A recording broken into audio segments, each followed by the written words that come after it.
মেয়ের বাবা যারা আছেন বা মেয়ের বড় ভাই যারা আছেন, তারা যখন ছেলে খুঁজবেন তারা তিনটা জিনিস দেখবেন। এক নাম্বার, বিশ্বনবী বললেন, ইযা জাআকুম মান তারদাউনা খুলুকাহু ওয়া দীনাহু ফাযাওইজুহু ওয়া ইল্লা তাফআলু তাকুন ফিতনাতুন ফিল আরদি ওয়া ফাসাদুন আরিদ। এমন কোন ছেলে যদি তোমার কাছে প্রস্তাব নিয়ে আসে, যেই ছেলের মধ্যে তুমি দুইটা জিনিস দেখবা, তার চরিত্র ভালো, তার দিনদারিও ভালো, তার কাছে বিয়ে দিয়ে দাও। তিনটা জিনিস লাগবে ছেলের ক্ষেত্রে, এর মধ্যে এক হাদিসে দুইটা পাওয়া যায়। এক হচ্ছে খুলুক, ভালো আচরণ, দেখতে হবে ছেলেটা গাঞ্জা টানে কিনা, ঠিক কিনা?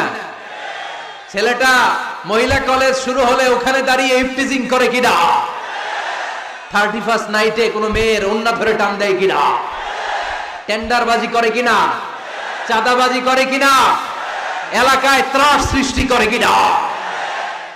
এটা কি মাস্তান ছেলে না ভদ্র ছেলে নাকি নামাজি দেখতে হবে। তাহলে এক নম্বরে খুলুক, ক্যারেক্টার, এটা দেখে নেবে। নাম্বার 2, দিনদারি, ক্যারেক্টারে দেখবেন যে অন্য মেয়ের সাথে সম্পর্ক আছে কিনা, এর হাতে মেয়ে দিলে মেয়ে নিরাপদ কিনা, পরে আবার পরকীয়ায় জড়াবে কিনা, এটা হচ্ছে খুলুক, ক্যারেক্টার।